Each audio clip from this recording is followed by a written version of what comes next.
ഇപ്പോൾ വൻ അടി നടന്നുകൊണ്ടിരിക്കുകയാണ് അനുമോളും അക്ബറും അപ്പാനെയും തമ്മിൽ. സംഭവം എന്താണെന്ന് വെച്ചാൽ ജിസയിൽ ഇന്ന് കുറച്ച് നേരത്തെ ലഞ്ച് കഴിച്ചു. അതുകൊണ്ട് തന്നെ വൈകുന്നേരം കുറച്ച് വൈകി കഴിഞ്ഞപ്പോഴേക്കും ജിസൈലിന് വശക്കാൻ തുടങ്ങി.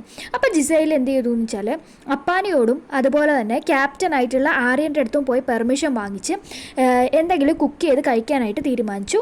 അപ്പോൾ കിച്ചൺ ടീമിലുള്ള നെവിനെയും കൂടെ കൂട്ടുപിടിച്ചിട്ടുണ്ട്. അങ്ങനെ അവർ രണ്ടുപേരും തമ്മിൽ നിന്ന് കിച്ചണിൽ നിന്ന് കുക്ക് ചെയ്തുകൊണ്ടിരിക്കുന്ന സമയത്ത് അനുമോൾ ഇത് വന്ന് കാണുകയാണ്. അനുമോൾ വന്ന് നെവിൻ്റെ അടുത്ത് ചോദിക്കുകയാണ്, ഇത് എന്താണ് ഇവിടെ നടക്കണേ, എന്താണ്, ഞാനും കിച്ചൺ ടീമിലുള്ളതാണ്, എന്നെ അറിയിച്ചില്ലല്ലോ, എന്താ ഇവിടെ ഉണ്ടാക്കണേ എന്നുള്ളത് ചോദിക്കുകയാണ്. അപ്പോൾ ഇങ്ങനെയുള്ള കാര്യങ്ങളാണെന്ന് അറിഞ്ഞു. നെവിൻ ഉടനെ പറഞ്ഞു, ഞാൻ കിച്ചൺ ക്യാപ്റ്റൻ്റെ അടുത്ത് നിന്നൊക്കെ പെർമിഷൻ വാങ്ങിച്ചിട്ടുണ്ട്, ഞാനും കിച്ചൺ ടീമിലുള്ളതാണ്, എനിക്ക് അതിനുള്ള അതോറിറ്റി ഉണ്ടെന്നൊക്കെ പറയുകയാണ്.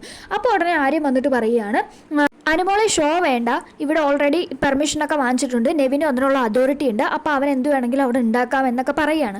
ആർക്ക് വേണേൽ എന്ത് വേണം ഉണ്ടാക്കി കഴിക്കാം, കിച്ചൺ ടീമുകാർ 3 നേരത്തെ ഭക്ഷണത്തിൻ്റെ കാര്യം മാത്രം നോക്കിയാൽ മതി, അത് കഴിഞ്ഞ് അതിൻ്റെ ഇടയിൽ ആർക്ക് വേണേൽ എന്തും ഉണ്ടാക്കി കഴിക്കാം എന്നുള്ള രീതിയിൽ ആര്യൻ പറയുകയാണ്.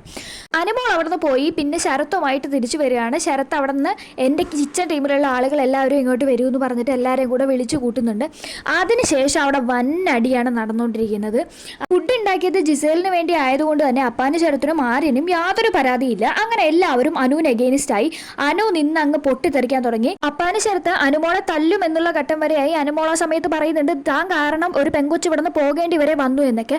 ഇത് കേട്ടതും അക്ബറിന് അങ്ങോട്ട് ദേഷ്യം വന്നു. അക്ബർ ഭയങ്കരമായിട്ട് റിയാക്ട് ചെയ്യാൻ തുടങ്ങി. ശരിക്കും ഈ ഒരു വിഷയത്തിൽ അനുമോളുടെ ഭാഗത്ത് തന്നെയാണ് ശരി. കാരണം ഫുഡ് ഉണ്ടാക്കിയത് ജിസേലിന് വേണ്ടി മാത്രം ആയതുകൊണ്ടാണ് ഇവരാരും ഒരക്ഷരം പോലും മിണ്ടാതിരുന്നത്. മറിച്ച് അനീഷിന് വേണ്ടിയോ അല്ലെങ്കിൽ വേറെ ആർക്കെങ്കിലോ വേണ്ടി അനുമോൾക്ക് വേണ്ടിയോ അങ്ങനെയൊക്കെ ആയിരുന്നെങ്കിൽ ഇവരെല്ലാവരും വലിയൊരു പ്രശ്നം തന്നെ ഇവിടെ ഉണ്ടാക്കുമായിരുന്നു.